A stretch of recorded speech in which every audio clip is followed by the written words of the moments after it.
नमस्कार। 2063 साल मंगिर 5 गते तत्कालीन नेकपा माओवादी र नेपाल सरकार बीच विस्तृत शान्ति सम्झौता भयो।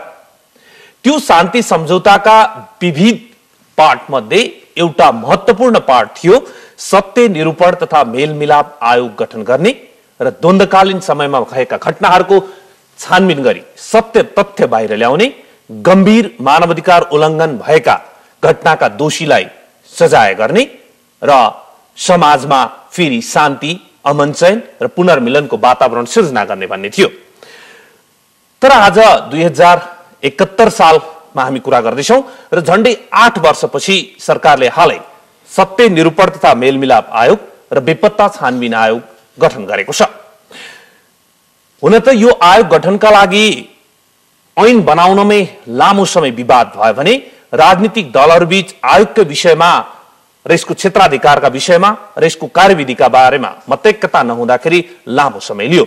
अहिले पनि यस आयोगलाई गभर्न गर्ने ऐनका विरुद्धमा सर्वोच्च अदालतमा मुद्दा विचाराधीन छ। यो परिप्रेक्ष्यमा पीडक र पीडित बीच दण्ड, गम्भीर मानवाधिकार उल्लङ्घनका घटनाका दोषीलाई माफी दिन खोजिएको जस्ता विविध किसिमका कुराहरू बाहिर आइरहेका छन्। यस सन्दर्भमा आज हामी कुरा गर्दैछौं र हामीसँग कुरा गर्न आज हुनुहुन्छ सत्य निरूपण तथा मेलमिलाप आयोगका अध्यक्ष सूर्य किरण गुरुङ। सूर्यजी, स्वागत छ। धन्यवाद। निकै लामो पर्खाइपछि सरकारले आयोग गठन गरेको छ र त्यसको अध्यक्षमा यहाँ हुनुहुन्छ। अहिले हेर्नु पर्दाखेरि नेपालको शान्ति प्रक्रियालाई यहाँले कसरी व्याख्या विश्लेषण गर्नुहुन्छ? अब विजयजी, जुन बृहत शान्ति सम्झौता भयो त्यसको एउटा अभिन्न अङ्गको रूपमा यो शान्ति निरूपण तथा सत्य निरूपण तथा मेलमिलाप आयोग गठन गर्ने समेत त्यो समझदारीमा उल्लेख गरिएको छ।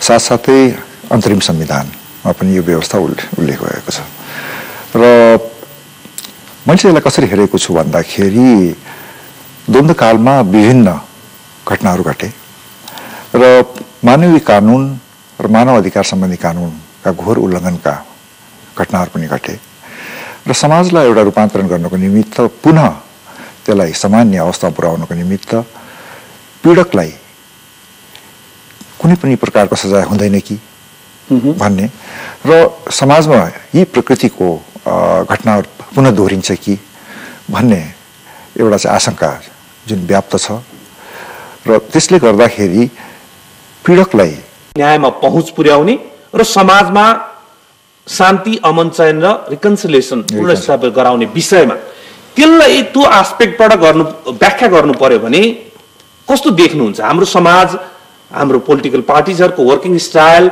अनि ती प्रतिको विश्वासलाई कसरी लिन सकिन्छ जसले गर्दा भोलि आयोगलाई काम गर्न सहज होस्? अनि समाजको जहाँसम्म कुरा गर्दाखेरि विभिन्न चरणमा हामीहरू हेरौँ नेपाली समाज धेरै सहिष्णु छ र मलाई लाग्छ नेपाली समाज जति समझदार समाज अन्यत्र राष्ट्रहरूमा पाउन निकै नै गाह्रो छ।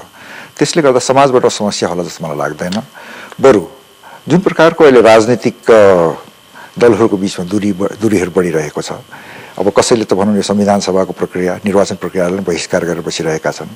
अब उहाँहरूले भनौँ प्रक्रियामा नआएको दलहरूलाई सहमतिमा कसरी लिएर आउने र जुन यो टिआरसी अर्थात् भनौँ सत्य निरूपण तथा मेलमिलाप आयोग गठन भएको छ यसको औचित्यता कसरी प्रमाणित गर्ने उहाँहरूलाई र पहिलो त उहाँहरूलाई राजनीतिक दलहरूलाई र एवं प्रकारले सरकारी एवं गैर सरकारी संस्थाहरू जुन छन् उहाँहरूले पनि उहाँहरूको तर्फबाट पनि के प्रकारका चाहिँ भनौँ नि कन्सर्न्सहरू चाहिँ आइरहेका छन् त्यसलाई कसरी एड्रेस गर्ने, त्यसमा हामी आयोगले चाहिँ त्यसमा फोकस गर्ने विचार गरेको छ। र जहाँसम्म अन्तर्राष्ट्रिय प्रचलनको कुरो छ झन्डै 28-29वटा देशमा चाहिँ यस्ता प्रकारका विभिन्न नामले यस्ता प्रकारका आयोगहरू गठन भएको छ र सबै चाहिँ सफल भएका छैनन् र त्यसमा चाहिँ हाम्रो चाहिँ ध्यान कहाँ केन्द्रित भएको छ भने जे जति असफल भएका आयोगहरू छन् तिनीहरूको बारेमा अध्ययन गर्ने र त्यसका चाहिँ के भन्छ असफलताका पहलहरू हामीहरूले केलाउने ताकि त्यो चाहिँ हामी कहाँ नदोहोरियोस्। र जुन जुन आयोगहरू भनौँ 7-8 आयोग चाहिँ भनौँ अलि सफल प्रमाणित भएका छन् र उनीहरूका सफलताका कारणहरू के थिए अर्थात् बेस्ट प्र्याक्टिसेस जुन कि हाम्रो परिवेशमा हामीले अपनाउनु मिल्छ मिल्दैन किन भन्दाखेरि हाम्रो चाहिँ शान्ति प्रक्रिया जुन छ त्यो आफ्नै विशिष्ट ढङ्गको छ र हाम्रो चाहिँ समाजलाई र हाम्रो राष्ट्रलाई सुहाउँदो नै प्रक्रियाहरू हामी अवलम्बन गर्नेछौँ। अब कुरा गरौँ आयोगको म्यान्डेटको। आयोगलाई म्यान्डेट के छ? होइन, आयोगलाई चाहिँ भनौँ यहाँले त्यो ऐन अध्ययन गर्ने हो भने अब त्यसमा नकारात्मक लिस्ट अर्थात् नेगेटिभ लिस्ट जुन भन्छौँ हामीहरू जसलाई कि क्षमादानमा है जुन कि एउटा अर्को कन्सर्नको विषय हो राख्न नमिल्ने अवस्था ऐनले क्रिएट गरिदिएको छ र जहाँसम्म म्यान्डेटको कुरा छ यसले चाहिँ अब अलिकति विरोधाभास पनि छ र त्यसको बारेमा चाहिँ अब हामीहरूले आयोगमा चाहिँ अलिकति छलफल पनि गर्यो।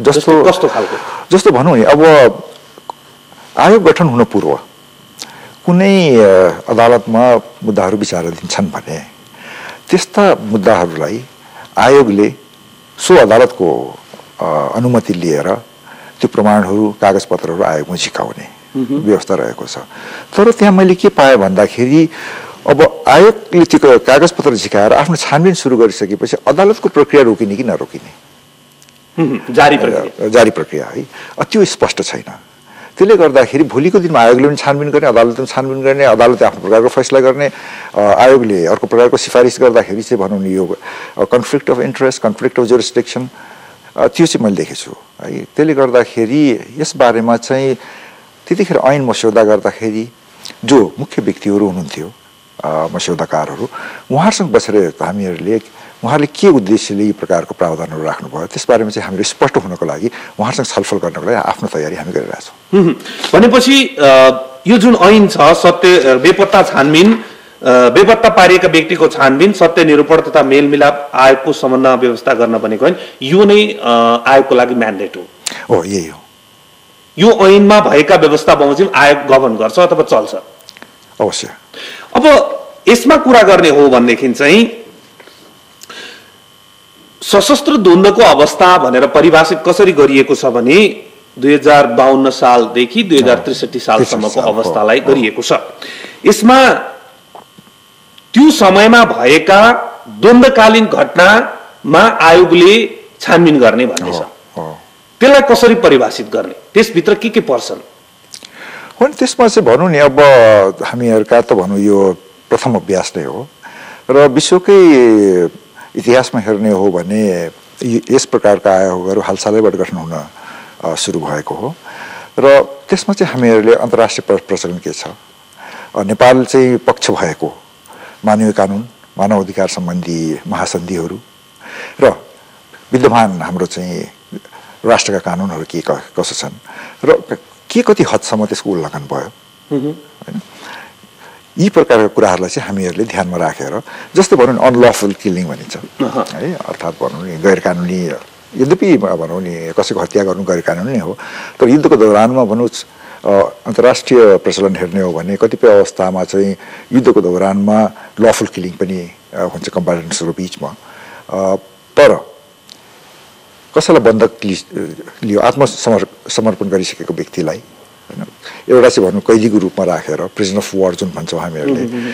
त्यसको सर्टन क्राइटेरियाजहरू छन् हैन त्यो अन्तर्गत त्यस्तो प्रकारको चाहिँ भनौँ नि उपचारको प्रक्रिया अगाडि बढाउनुको सट्टा जुन बन्दी बनाइसके बन्धकलाई चाहिँ मार्ने कामहरू भए बेपत्ता गर्ने कामहरू भएका छन् र टर्चर गर्ने काम भएका छन् जस्तो रेपलाई चाहिँ भनौँ नि क्षम्य अपराधको रूपमा लिनै सकिँदैन त्यो फेरि अब हामीहरूले क्षम्य गरेको खण्डमा पनि अब अहिलेको मानव अधिकारको अवस्था के छ भन्दाखेरि मानव अधिकार चाहिँ भन्नु कुनै देशको सीमाभित्र सुरक्षित नरहिकन यसको युनिभर्सल जुरिस्डिक्सन हो हैन विश्वव्यापी यसले चाहिँ भन्नु क्षेत्र अधिकार चाहिँ ओगटेको छ।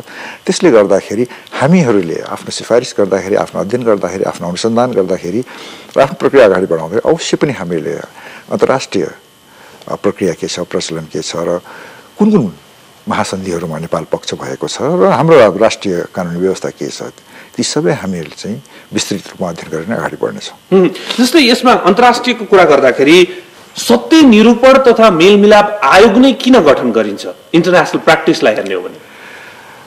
इन्टरनेसनल प्र्याक्टिसलाई हेर्ने हो भने सत्य निरूपण आयोग किन गठन गरिन्छ भन्दाखेरि युद्धको दौरानमा दुवै पक्षबाट तत्कालीन विद्रोही पक्ष भनौँ अर्थात् नेकपा माओवादीको कुरा गर्ने हो उहाँहरूबाट के ज्यादती भएको छ र उहाँहरूले के गर्छन् भन्दाखेरि यो हामीले गरे होइन होइन कुनै चाहिँ भयोलेसन्सको कुराहरू भएको छ भने यद्यपि मानव विद्रोही पक्षबाटै भएको छ भने त्यो हामीले गरे होइन यो राज्य पक्षबाट भयो है यौँ प्रकारले राज्य पक्षबाट चाहिँ जुन गम्भीर उल्लङ्घनहरू भएको छन् है त्यसलाई उनीहरूले के भन्छन् भन्दाखेरि एउटा चाहिँ जनमानसमा आफ्नो चाहिँ राम्रो छवि देखाउनलाई यो हाम्रो पक्षबाट भयो होइन यो चाहिँ विद्रोही पक्षबाट गरिया हो है त्यो प्रकारको प्रचार प्रसारमा जनताहरू अन्यलमा रहन्छन् है पीडित झन् पीडित भएर जान्छ किन पीडितलाई थाहा हुन्छ कुन पक्षबाट कस्तो प्रकारको चाहिँ काम कारवाहीहरू भएका हुन् भनेर र त्यसले गर्दाखेरि सत्य तथ्य चाहिँ जनमानससम्म ल्याउनुको निमित्त पीडितलाई हामीहरूले गएर सोधपुछ नगरेसम्म उहाँहरूबाट जानकारी नलिएसम्म सर्जन नगरेसम्म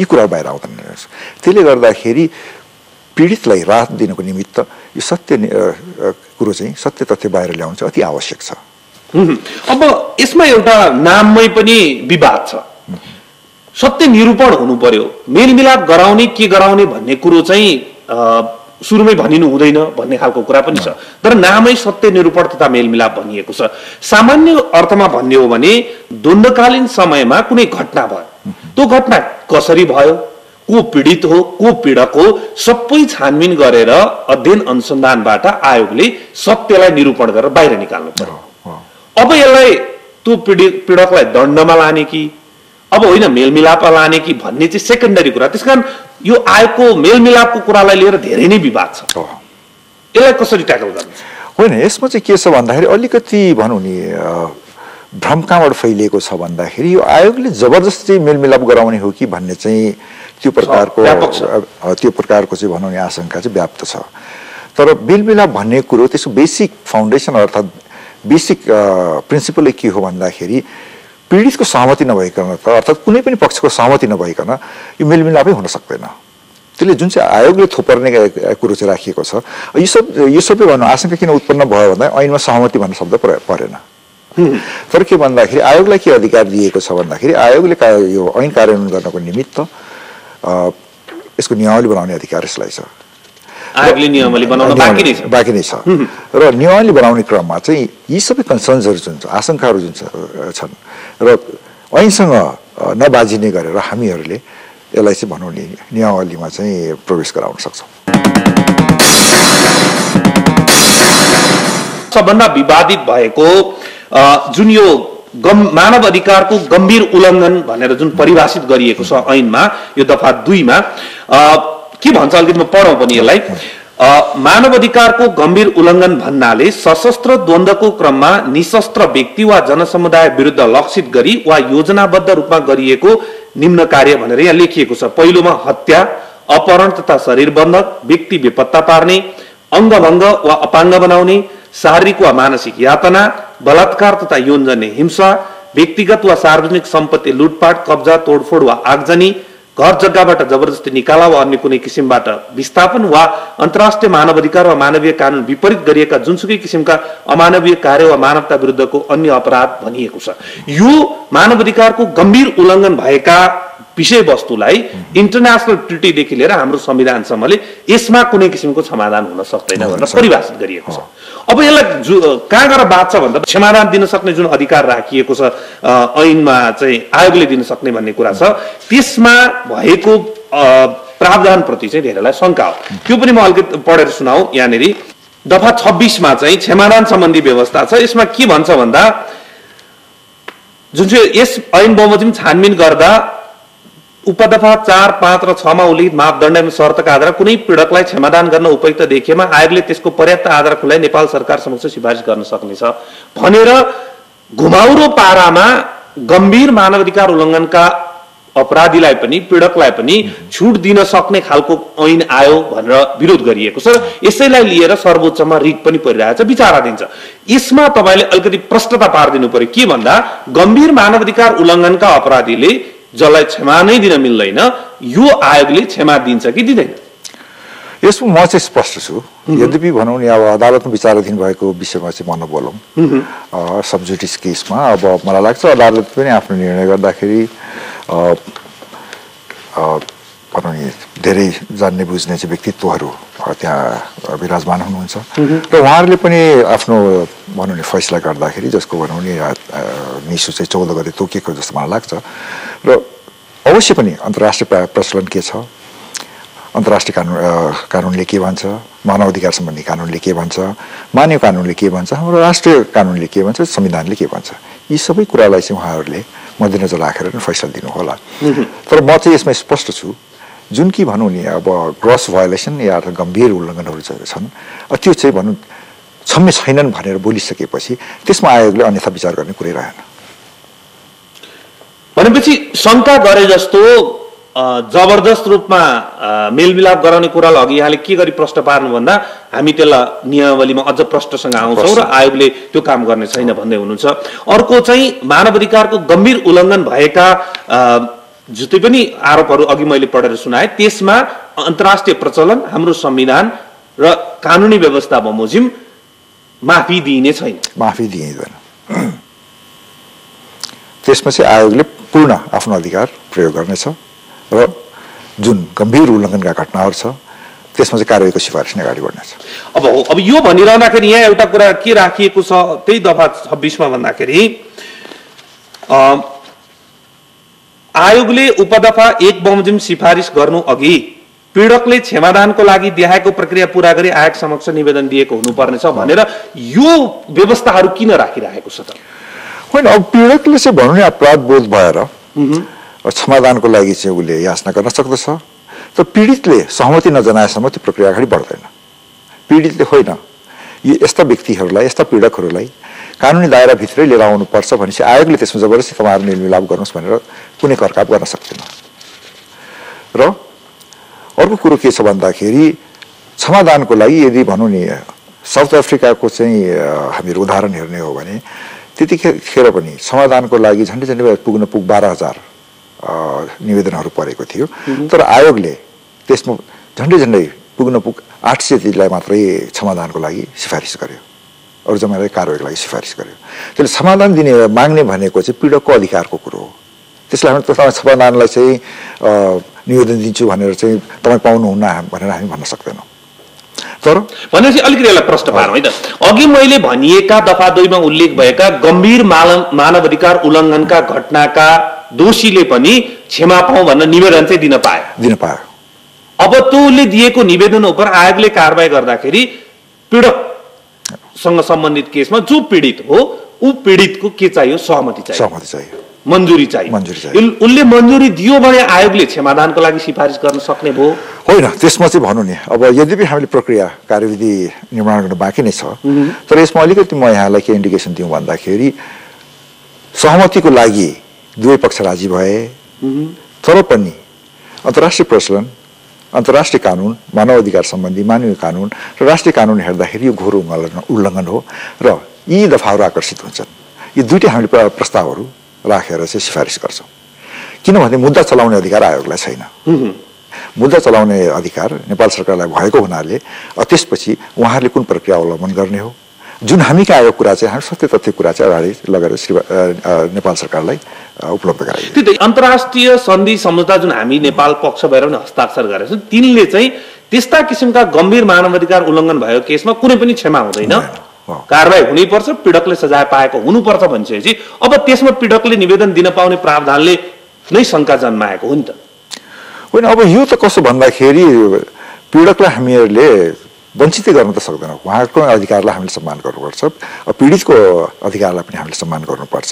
तर पीडकले निवेदन दिन्छु भन्दा तपाईँले निवेदन दिनु पाउनुहुन्न, तपाईँ निवेदन हामी स्वीकार गर्दैनौँ भनेर हामीहरूले भन्न मिल्दैन। उहाँको बेलामा पीडितको सुरक्षाको कुरा के हुन्छ? जस्तै पीडक त जहिले पनि बलियो हुन्छ, जुनसुकै केसमा पनि यहाँ पनि त्यही देखिन्छ। पीडक बलियो छ भने पीडित समाजमा बसिरहेको हुन्छ जो निरीह हुन्छ, उसको सुरक्षा कसरी हुन्छ त? उनलाई जबरजस्ती मन्जुरी दिए जा भनेर धम्क्याउन सक्ने, करकापमा पार्न सक्ने यस्ता कुराहरूमा सोच्ने हो भनेदेखि प्रायः जसो पीडित चाहिँ साँच्चै पीडितै भएको पाइन्छ।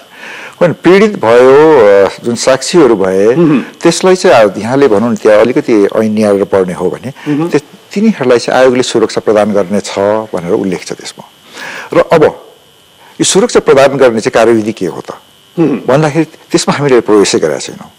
र अर्को चाहिँ भनौँ नि पीडित या चाहिँ भनौँ साक्षीलाई कस्तो अधिकार पनि दिएको छ भन्दाखेरि उहाँहरू आफ्नो नाम गुप्त राख्न चाहनुहुन्छ र पब्लिक हियरिङ गराउन चाहनुहुन्न, इन क्यामेरा हियरिङ गराउन चाहनुहुन्छ भने त्यो पनि उहाँहरूलाई अधिकार प्रदान गरेको छ र ती सबै उहाँहरूको सुरक्षा गर्ने र उहाँहरूको गोपनीयता सुरक्षित राख्ने अधिकार चाहिँ अर्थात् भन्नु त्यो कार्य चाहिँ कसको हो भन्दाखेरि आयोगको हो र आयोगले अवश्य पनि त्यो सम्बन्धी कार्यविधि बनाएर भोलिको दिनमा ती प्रकारले अगाडि बढ्नेछ। भनेपछि एउटा कुरा प्रश्न हो, भनेपछि पीडकको अधिकारलाई पनि विचार गर्दै निवेदन दिन पाउने भयो, त्यसमा उसलाई क्षमा दिने नदिने भन्ने विषयमा मुख्य पीडितको मन्जुरी अथवा सहमतिको कुरा इम्पोर्टेन्स हुने भयो, त्यसपछि मात्रै आयोगले सिफारिस गर्ने भयो। त्यसमा अब उहाँहरूको समझदारी र आयोगको आफ्नो राय, जस्तै राय भनेको पीडितले मन्जुरी दियो, पीडितले मन्जुरी दिए तापनि यो चाहिँ अन्तर्राष्ट्रिय मानवीय कानुन, अन्तर्राष्ट्रिय मानवाधिकार सम्बन्धी कानुन, प्रचलन, राष्ट्रिय कानुन, राष्ट्रिय संविधान, नेपालको अन्तरिम संविधान अनुसार यो व्यवस्था भएको हुनाले आयोगलाई यो प्रकारको जुन सहमति भएको छ त्यो उपयुक्त लागेन भन्ने ठहर साथ चाहिँ हामी अगाडि बढ्छौँ।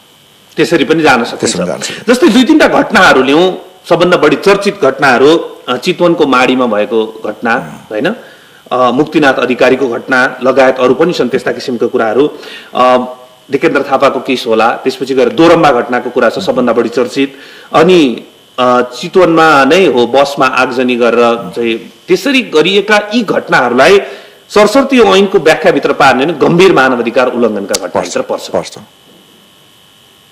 हैन।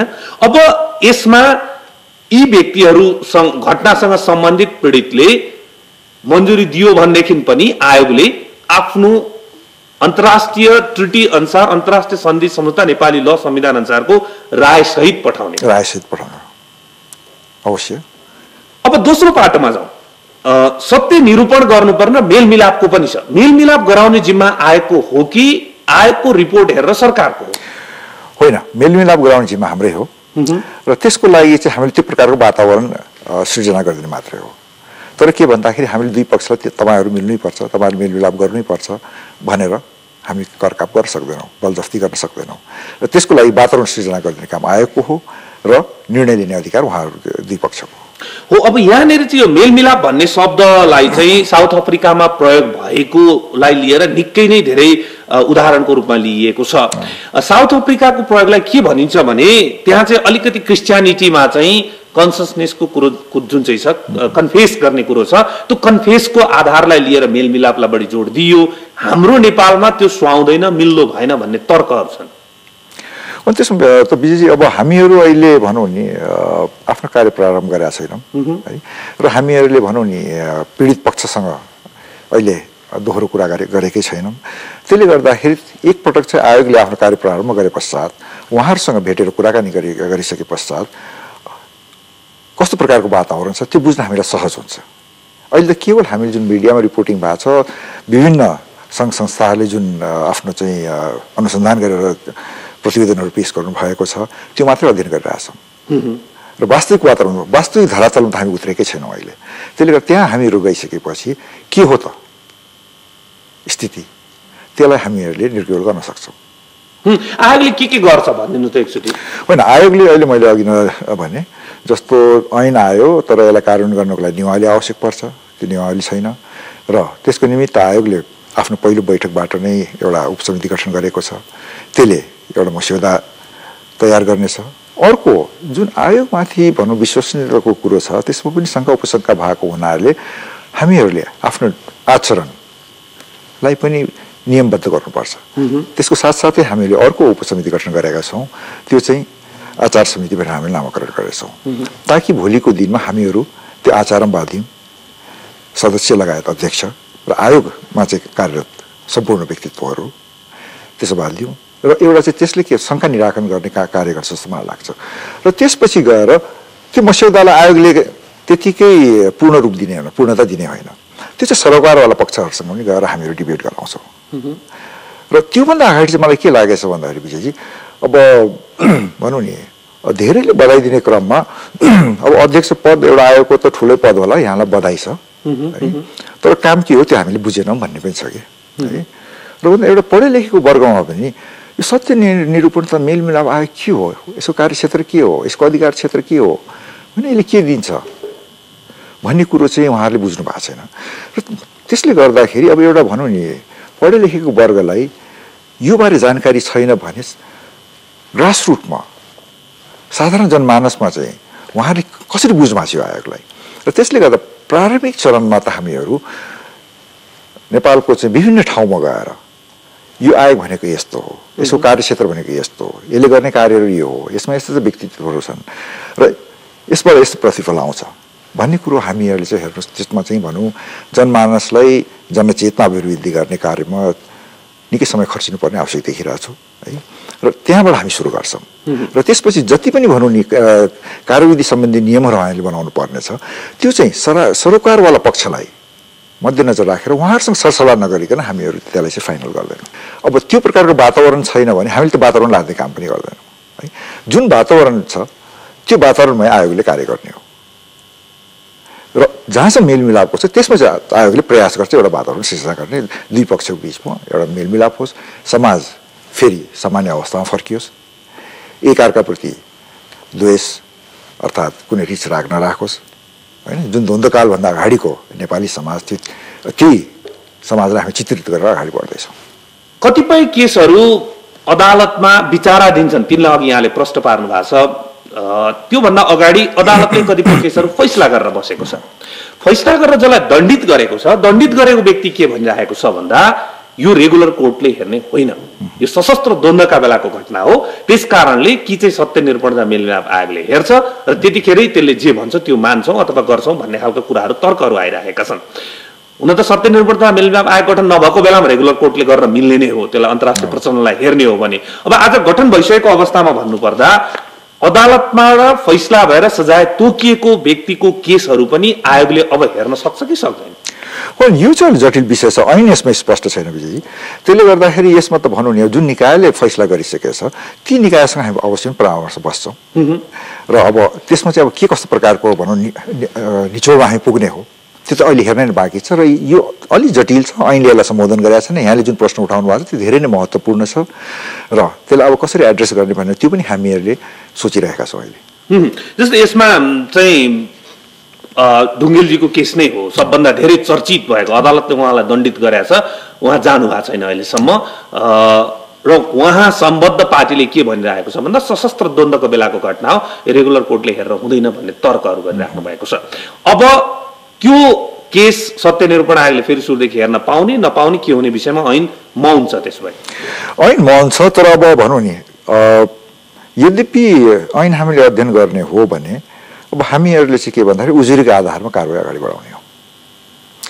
कुनै पक्षको यदि उजुरी आयो त्यसलाई त्यसमा लाग्यो कि हो यो उजुरी चाहिँ सत्य तथ्यमा आधारित छ भने त्यसको प्रमाण खोज्ने, त्यसमा चाहिँ साक्षीहरू हामीले खोजेर जाने, त्यसपछि भनौँ नि एउटा त्यो माहौलमा जनताको बहस चलाउने र यदि भनौँ जुन व्यक्तिको नाम यहाँले अहिले लिनुभयो त्यो पक्षबाट आयोगमा उजुरी परेको खण्डमा त अवश्य पनि भनौँ नि आयोगको क्षेत्राधिकारभित्र त्यो विषयले प्रवेश गर्छ। तर यदि उजुरी नै पर्दैन भने त्यो सम्बन्धमा भनौँ नि जुन यहाँले भनौँ अदालतको फैसला पनि कुरो गरिसक्नुभयो त्यस्तो हकमा चाहिँ भनौँ नि एउटा गम्भीर उल्लङ्घनको विषयवस्तु समेत भएको हुनाले त्यसमा चाहिँ हामी अवश्य पनि परामर्शमा जान्छौँ। तर आयोग क्रियाशील हुने भनेको के हो भन्दाखेरि आयोगको आफूले पनि जानकारी लिन सक्ने अधिकार छ भने विशेषतः पीडित पक्षबाट उजुरी या निवेदन चाहिँ पर्नै पर्ने हुन्छ। भनेको रेगुलर कोर्टले फैसला गरिसकेको छ भने पनि आयोगमा उजुरी दिन सकिन्छ। उजुरी आयो भने आयोगको कार्यक्षेत्र क्रियाशील भइहाल्छ, क्रियाशील हुन्छ।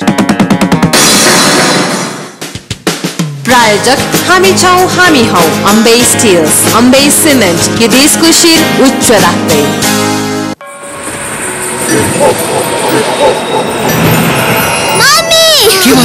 मम्मी उसको बेडरुमको भित्तामा भूत छ रे। भित्ता किन रिपेयर नगरेको त? मैले बजारमा पाउने सबै केमिकल युज गरे दिदी। एशियन पेन्ट्स स्मार्ट केयर नै प्रयोग गर्नुपर्छ। एशियन पेन्ट्स स्मार्ट केयर जसले तपाईको घरको भित्ताहरूलाई ओस लाग्नु, पानी चुहिनु र लेउ लाग्नुबाट बचाउँछ। केयरिङ मात्र हैन, स्मार्ट बन्नुहोस्, स्मार्ट केयर प्रयोग गर्नुहोस्। म माइला हो, म हजम हो। चाउनीकोटालो हो। म बोटे हुँ, टाढा गाउँमा बसेको छु। हामीलाई खाना लगानकै समस्या छ, तर मैले प्रश्न सोध्न सक्छ। तर म प्रश्न सोध्न सक्छु। प्रश्न सुन्न सक्छु। तर प्रश्न सोध्न सक्छु। म पनि प्रश्न सुन्न सक्छु। प्रश्न सोध्न सक्छु। साझा सवालमा सबैले प्रश्न सोध्न सक्छन्। साझा सवाल, प्रश्न सोध्नुहोस्।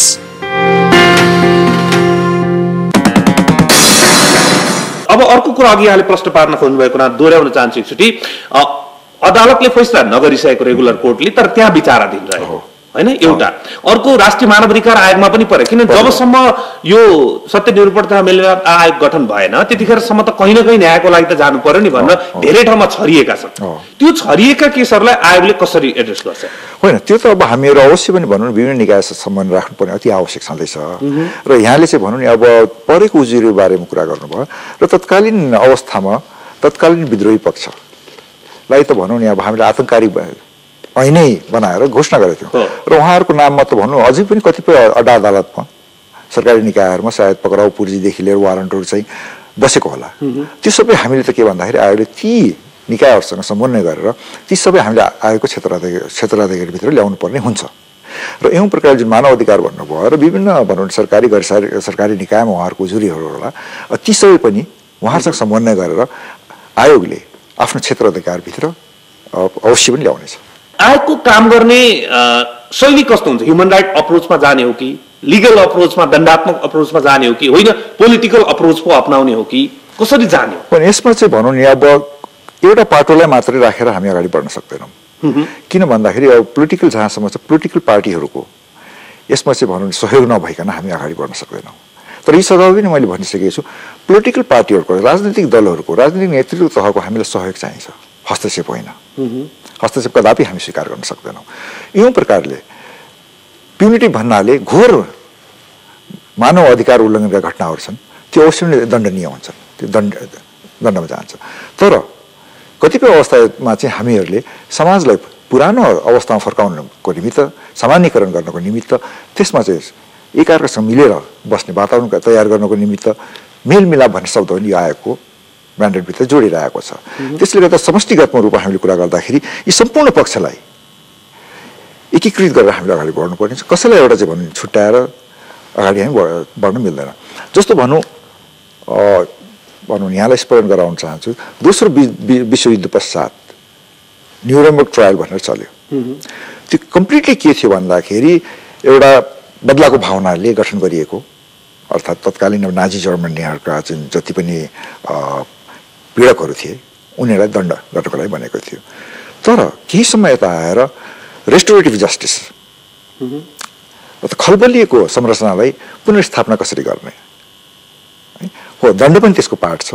तर एउटा सामान्यकरण न्यूनीकरण गर्ने जुन डिस्टेन्स छ, जुन ग्याप छ, त्यसलाई मिटिगेट कसरी गर्ने या चाहिँ भनौँ नि कसरी चाहिँ भनौँ नि एउटा नर्मलाइज गर्ने, हार्मोनाइज गर्ने, यो पनि भनौँ नि अहिलेको नयाँ चाहिँ भनौँ अभ्यासहरू सुरु भएको छन् है। त्यसले कम्प्लिटली प्युनिटीमा मात्रै या चाहिँ भनौँ कम्प्लिटली रेस्टोरेटिभ मात्रै प्युनिटीमा नजाने त्यो होइन होइन। यो चाहिँ कसो भन्दाखेरि अपराधको प्रकृतिहरू हेरेर, घटनाका प्रकृतिहरू हेरेर, प्रमाणहरू हेरेर आयोगले के फेला पार्छ त्यो अनुसारको चाहिँ भनौँ हामीले सिफारिस।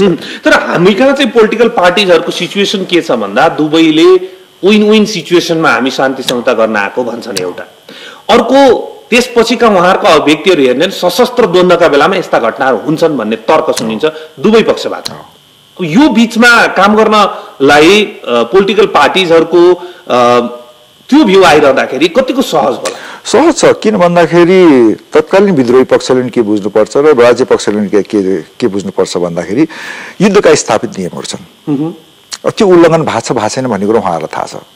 र त्यो उल्लङ्घन भएको छ भने उहाँहरूले मान्नु पर्यो उल्लङ्घन भएको छ र त्यो त्यस्ता भनौँ नि उल्लङ्घन गर्ने व्यक्तिहरू दण्डित हुनुपर्छ भन्ने कुरो उहाँहरूले त बुझ्नु पर्थ्यो।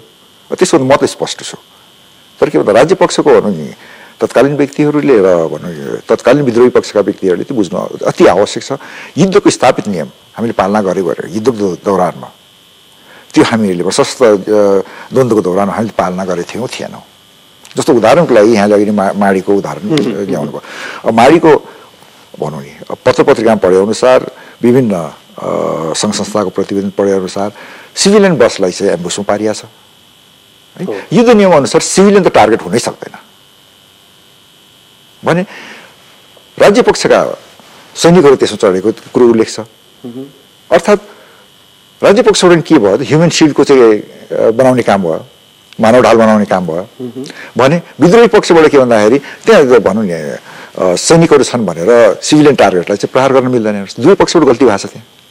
त्यसले गर्दा मात्राको मात्रै फरक हो, को कति दोषी छ र त्यो अनुसारको त भनौँ नि अब प्रमाण बुझेर साक्षी बुझेर होइन स्थलगत निरीक्षण गरेर आयोगले त्यो प्रकारको आफ्नो निर्णय लिन्छ। अब निकै विवाद थियो र लामो समयसम्म गठन हुन सकेन, अहिले आएर गठन हुँदाखेरि त्यति साह्रो केही मानवाधिकार कर्मीहरूबाट सुनिँदैछ, संविधानसभा बाहिर रहेका केही शक्तिबाट सुनिँदैछ आएको विरोध। नभएदेखि समग्रतामा कुरा गर्ने हो भने तत्कालीन विद्रोही पक्षको अहिले पनि कहाँ हो भनेर खोज्दै जाने हो भने एकीकृत नेकपा माओवादीलाई मान्नुपर्ने हुन्छ। उही नै छ आधिकारिक रूपमा, धेरै टुक्रा फुटेर गए पनि। र तत्कालीन सरकार पक्ष लगायत अहिले रहेका प्रमुख राजनीतिक दलहरू बीचबाट आयोग गठनमा साह्रै विरोध भएको, बाहिर त्यति धेरै कुराहरू सुनिएको छैन। यो मौनता हुनु पोजिटिभ हो, यो खालको सकारात्मक वातावरण हुनु पोजिटिभ हो। तर यसभित्रको डर मलाई लागेको चाहिँ कतै तैचुप मैचुप अथवा कतै तम मिलेर काले काले मिलेर खाउँ भाले भन्ने जस्तो हिसाबले आयोगका लागि आयोग बनाउने, रिपोर्टका लागि रिपोर्ट निकाल्ने, अनि यो च्याप्टर जुन एकदम अन्तर्राष्ट्रिय समुदायबाट उठिरहेको च्याप्टरलाई हामीले त गर्यौं नि, मिलायौं नि, सिद्ध्यायौं नि भन्ने फेजमा पुर्याउने गम्भीर षड्यन्त्र त छैन? त्यो म भन्न सक्दिनँ, किन भन्दाखेरि अघि नै मैले कुरा गरेँ आयोगलाई केवल सिफारिस गर्ने अधिकार छ, कारवाही गर्ने अधिकार छैन।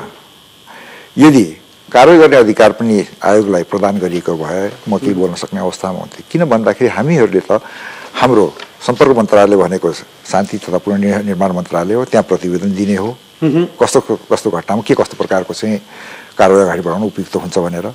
अब नेपाल सरकारले आफ्नो इन्टिग्रिटीमाथि चाहिँ इन्टरनेसनल क्वेसन नउठोस्, राष्ट्रिय एउटा प्रश्न नउठोस् भन्ने लाग्छ भने उहाँहरूले अवश्य पनि आयोगले सिफारिस गरे अनुसार आफ्नो काम कारवाही अगाडि बढाउनु पर्ने उपयुक्त हुन्छ जस्तो मलाई लाग्छ। अब हो यही कुरा तपाईँले उठाइहाल्नुभयो, यो प्रतिवेदन कार्यान्वयन र प्रतिवेदन बुझाउने जुन कुरा छ यसमा एउटा दफा 29 मा मुद्दा दायर गर्ने सम्बन्धी भन्ने व्यवस्था छ। मानवाधिकारको गम्भीर उल्लङ्घनको आरोपमा दोषी देखिएको पीडक उप मुद्दा चलाउन आयोगबाट नेपाल सरकार समक्ष सिफारिस भएमा मन्त्रालयले त्यस्तो पीडक उप मुद्दा चलाउन महान्यायाधिवक्ता समक्ष लेखी पठाउनु पर्नेछ। भनेपछि तपाईँको रिपोर्ट शान्ति मन्त्रालयमा जाने हो, मन्त्रालयले महान्यायाधिवक्तालाई लेखी पठाउने हो, अनि मन्त्रालयबाट मुद्दा चलाउन लेखी आएमा महान्यायाधिवक्ता वा निजले तोकेको सरकारी वकिलले त्यस्तो पीडक उप मुद्दा चल्ने वा नचल्ने सम्बन्धमा निर्णय गर्नेछ। यो एकदम शङ्कास्पद छ। त्यही त यसो मैले अघि भने यो चाहिँ गभर्नमेन्टको इन्टिग्रिटी माथि चाहिँ भनौँ न, किनभने हामीले विगतमा मल्लिका आयोगको रिपोर्ट अनि त्यसमा मोतीकाजीको निर्णय अहिले पनि लिखित रूपमा छ, पढ्न सक्छौँ आर्काइभमा। आर्काइभमा छ विजयजी, तर अहिले माहौल अलि फेरिएको छ कि जस्तै भनौँ अब यहाँको अदालतबाट सफाई पाएका हाम्रा सैनिक अधिकृत एकजना बाहिर चाहिँ अहिले हाउस अरेस्टमा हुनुहुन्छ, कर्णेल कुमार लामाको कुरा। अब त्यसले त केही सन्देश दिएको छ नि। त्यसले गर्दाखेरि हाम्रो राष्ट्रको क्रेडिबिलिटी, हाम्रो राष्ट्रका चाहिँ विभिन्न सङ्घ संस्था र इन्स्टिट्युसन्सहरू जुन छ, हाम्रो चाहिँ भनौँ गभर्नेन्सको रुल अफ लको सिस्टम कुनै अन्तर्राष्ट्रिय जगतमा खिल्ली उडाउने हिसाबले यदि भनौँ निर्णयकर्ताले निर्णय लिन्छन् भनेपछि त त्यसो मेरो भन्न केही छैन। तर के भन्दाखेरि अहिलेको सङ्कुचित जगतमा अवश्य पनि हामीहरूले ती मूल्य र मान्यतालाई पनि अलिकति विचार गर्नुपर्ने हुन्छ कि। तर ऐनले शङ्का गर्ने ठाउँ चाहिँ दिएको छ, त्यो दिएको छ। त्यसमा के अरे अब भनौँ नि अब त्यो फेरि एउटा त राम्रो पनि हो, राम्रो पक्ष पनि हो। जस्तो यो जुन हामीले सिफारिस गर्छौँ एटर्नी जनरलले चाहिँ भनौँ मुद्दा चलाउने नचलाउने या सरकारी वकिलले मुद्दा चलाउने नचलाउने छ भने मुद्दा चलाउने प्रक्रिया पनि छुट्टै छ त्यहाँ फेरि। अर्थात् भनौँ जुन संस्था गठन गरिएको छ त्यसमा विशेष अदालत रहनेछ भन्ने छ, तर विशेष अदालत अहिले गठन भइसकेका छैन। अब त्यो कुन प्रकृति हो, कस्ता प्रकारका न्यायाधीशहरू त्यहाँ आउने हो, बाहिरबाट ल्याउनु मिल्ने होइन, या चाहिँ भनौँ अहिलेको सिटिङ जजेसहरू बस्ने हो त्यो पनि स्पष्ट छैन हेर्नुहोस् है। त्यसले गर्दा यो सबै कुरामा क्ल्यारिटी लिएर आउनको निमित्त यी सबै कुरो चाहिँ स्पष्ट हुन अति आवश्यक छ। केही ऐनमै विरोधाभासहरू छन् र जुन प्रकारको इन्स्टिट्युसन्सहरू क्रिएट गर्ने यो ऐनमा उल्लेख छ त्यो क्रिएट भइसकेका छैनन्। त्यसले गर्दा अवश्य पनि यहाँले भनेको त भन्नु शङ्का गर्ने ठाउँ त प्रशस्तै छ। भनेपछि यसमा कमिटेड चाहिँ पोलिटिकल पार्टिजहरू नै हुनु पर्यो। हुनु पर्यो। अब हामीले भन्नलाई तत्कालीन विद्रोही पक्ष भने पनि ऊ सरकारमा गइसकेको, राज्य सञ्चालन प्रक्रियामा सामेल भइसकेको र विस्तृत शान्ति सम्झौतालाई सरकारले ओन गरिसके त्यहाँ कुनै पक्ष नरहने भनेर लेखिसकिएको अवस्थामा सबैजना सरकार पक्ष, संस्थापन पक्ष नै रहेको मान्नुपर्ने हुन्छ र त्यसलाई इन्टरनेसनल क्रेडिबिलिटी अनुसार चाहिँ सजाय हुन सक्ने, पाउनेलाई सजाय गरेकै हुनुपर्ने र मेलमिलाप हुन सक्ने कुराहरू छन् भने त्यसै अनुसार गरिएको हुनुपर्ने, देखिनुपर्छ। अब जस्तो भनौँ नि, अब यसमा सहमति कहाँबाट पनि देखियो, जस्तो यहाँले मौनताको कुरो गर्नुभयो, म त्यसलाई चाहिँ अलिकति स्वीकार गर्न मलाई गाह्रो पर्छ। किन भन्दाखेरि यो ऐन त व्यवस्थापिका संसदबाट पारित भयो हो है, अत्यधिक बहुमतले पारित भएको छ भनेपछि दलहरू सहमत नभइकन, अर्थात् उहाँहरू चाहिँ भन्नु टिआरसी चाहिँ गठन गर्नमा, सत्यनिरूपण तथा मेलमिलाप आयोग गठन गर्नमा त सैद्धान्तिक रूपमा चाहिँ सहमत हुनुहुन्थ्यो भन्ने कुरो देखियो। अन्यथा उहाँहरू त ऐनमै भन्नु झगडा गरेर बस्नुहुन्थ्यो होला, या चाहिँ भन्नु त्यसमा चाहिँ विवाद गरेर बसेर, झगडा भन्दा विवाद शब्द प्रयोग गर्यो, विवाद गरेर बस्नुहुन्थ्यो होला। तर ऐन आयो र टिआरसीमा चाहिँ भनौँ सहमतिबाटै अध्यक्ष लगायत सदस्यहरू नियुक्त भएका छन् है। र उहाँहरूले भन्नु नि अहिलेसम्म कतैबाट भन्नु नि यो प्रकारले अगाडि बढ्नुपर्छ तपाईँहरू, या सुझाव आउने या चाहिँ भन्नु कुनै प्रकारको राय प्रकट हुने, त्यो कतैबाट मलाई भएको जस्तो लाग्दैन र व्यक्तिगत रूपमा छ भने मसँग त्यस्तो कुराकानी पनि केही भएको छैन। त्यसले गर्दाखेरि मलाई लाग्छ अलिकति आयोगको काम कारवाही नहेरिकन आयोग कसरी अगाडि बढ्छ, आफ्नो चाहिँ भनौँ नि कार्यविधि कसरी निर्धारण गर्छ र यसले चाहिँ आफ्नो कार्य प्रगति अगाडि नबढाएसम्म चाहिँ अहिले नै भनौँ नि टिका टिप्पणी हुनु त्यति उपयुक्त हुँदैन कि भन्ने चाहिँ मेरो आफ्नो व्यक्तिगत विचार छ। अन्त्यमा समयमा संविधान बन्न सकेको छैन र विस्तृत शान्ति सम्झौता पछिका, जनआन्दोलन पछिका दिनहरूमा नेताहरूको क्षमता, योग्यता, विश्वसनीयतामा एकदम चरम ह्रास आएको स्थिति छ। यो बेलामा यस्तो किसिमको संवेदनशील आयोगले दिने सिफारिसहरू कार्यान्वयन गर्न र लामो दिगो शान्ति कायम गर्न समाजमा राजनीतिक दलहरूकै भूमिका हुन्छ। तर यो राजनीतिक दलहरूलाई जनताले विश्वास गुमाइरहेको सिचुएसनहरू देखिएको छ। उनीहरूको आफ्नै काम कारबाहीले उदाहरणको लागि संविधान दिन सकेका छन् यति लामो समयसम्म। अब भोलि आयोगका सिफारिसहरूलाई समाजले मान्ने, दलका नेताहरूले भन्न गएर फर्केर समाजलाई भन्दाखेरि विश्वास गर्ने, यो एउटा ठुलो च्यालेन्ज हो कि होइन? ठुलो च्यालेन्ज हो यो। तर मैले चाहिँ के देखेँ भन्दाखेरि जस्तो यहाँले नै भन्नुभयो, अब केही विरोधहरू त भनौँ विरोधका स्वरहरू सुनेका छन्, तर समष्टिगत रूपमा हेर्ने हो भने खासै यो चाहिँ भनौँ आयोगको या चाहिँ भनौँ टिआरसी गठनप्रति चाहिँ त्यति विरोध चाहिँ मैले पाएको छैन। र अर्को मैले के देखेछु भन्दाखेरि यो एउटा चाहिँ भनौँ शान्ति प्रक्रियाको अभिन्न अङ्ग हो है, एउटा समाजलाई समानीकरण गरेर लिएर जानको निमित्त। र अर्को कुरो मैले के देखेँ भन्दाखेरि जुन पोलिटिकल डेडलक राजनीतिक दलहरूको बिचमा थियो, यो आयोग गठन भए पश्चात अलिकति त्यतातिर चाहिँ वार्ताको चाहिँ प्रयासहरू भएको र अलिक सकारात्मक सन्देशहरू दुवै पक्षबाट आएको मैले पाइरहेको छु। त्यसले गर्दाखेरि यो आयोगले चाहिँ भनौँ नि यो प्रक्रियालाई अलिक सहज गराउनमा सहयोग गरेछ कि जस्तो भन्ने मलाई अनुभव त्यो प्रत्यक्ष भइरहेको छ। भनेपछि यसमा अहिले एकदम प्रिलिमिनरी फेजमा भएकोले त्यति धेरै नकारात्मक रूपमा सोचिहाल्नु आवश्यक पनि छैन। असहयोग के अरे आयोगलाई सहयोग गर्दिन भनेर भनिहाल्नु पनि आवश्यक छैन हैन। आयोगले गर्ने काम कारबाहीहरू अगाडि बढ्दै जाँदा पोलिटिकल पार्टिजहरूले उसलाई गर्ने सहयोग र ऊ प्रतिको समाजको विश्वासलाई मापन गरेर अनि बल्ल केही बोल्न सकिएला। र अरू कुरो के भन्दाखेरि जुन क्रिटिसिजम छ त्यसको लागि हामीहरू ओपन छौँ है, हामी पारदर्शी ढङ्गले काम गर्छौँ, सबैको सहयोग लिएर अगाडि बढ्न चाहन्छौँ र क्रिटिसिजमलाई सहज ढङ्गले हामी लिन्छौँ र जहाँ करेक्सन गर्न सकिन्छ या करेक्सन गर्ने बाटाहरू छन् त्यो हामी करेक्सन गर्दै जानेछौँ। आयोगको लागि आयोग, रिपोर्टको लागि रिपोर्ट भन्ने जुन शङ्का छ नि, त्यो शङ्काको लागि आयोगले गर्ने काम कारबाही र इन्टरनेसनल कम्युनिटीले जुन हेरिरहेको यहाँले कर्णेल लामासम्मको उदाहरण दिनुभयो त्यसलाई पर्खिनुपर्ने हुन्छ। अवश्य, किन भन्दाखेरि मैले अघि नै पनि भने जस्तो आयोगको यो प्रतिवेदन गयो, सिफारिस गयो र यदि कार्यान्वयनमा जाँदैन भनेपछि ठुलो प्रश्न चिन्ह खडा हुन्छ। यो सरकारको बारेमा, हाम्रो गभर्नेन्सको सिस्टमको बारेमा, हाम्रो चाहिँ भनौँ रुल अफ लको जुन हामी चाहिँ भनौँ नि एउटा डेमोक्रेसीमा या चाहिँ भनौँ नि रिपब्लिक सिस्टममा जुन रुल अफ लको चाहिँ हामीले व्यवस्था गरेछौँ त्यसको ठुलो खेल्ली उड्न जान्छ र कसैले हामीहरूलाई विश्वास गर्दैन त्यसपछि।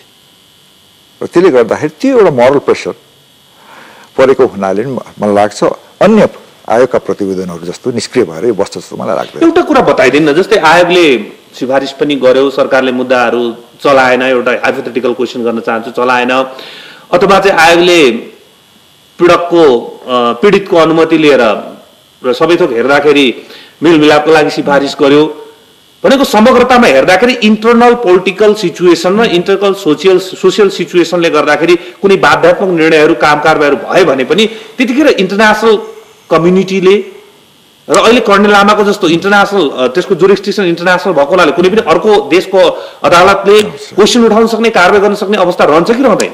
अवश्य रहन्छ। त्यो एभिन्यू त एकदमै ओपन छ हेर्नुहोस्।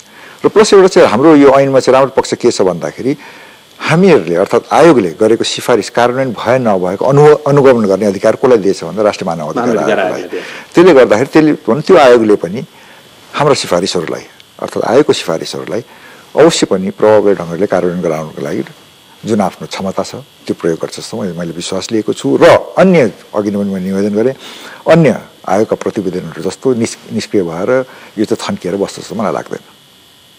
यसलाई नेपालमा कुरा गर्ने भने राष्ट्रिय मानवाधिकार आयोगले अनुगमन गरिरहेको हुन्छ, यसै गरी इन्टरनेसनल इन्स्टिट्युसनहरूले पनि अनुगमन गरिरहेको हुन्छ। चित्त बुझ्दो देखिएन, पीडितले न्याय पाएको देखिएन र कुनै किसिमको इन्फ्लुएन्स राजनीतिक सामाजिक कुनै पनि इन्फ्लुएन्स देखियो भने ऊ एक्सनमा आउन सक्छ। अवश्य त्यो एभिन्यू त जहिले पनि ओपन छ हेर्नुहोस्। त्यो एउटा उदाहरण अघि हामीले कुरा गरिसक्यौँ, त्यसले गर्दा त्यो फेरि नदोहोरिएला भनेर भन्न सकिँदैन। समयको लागि धेरै धेरै धन्यवाद। हस्।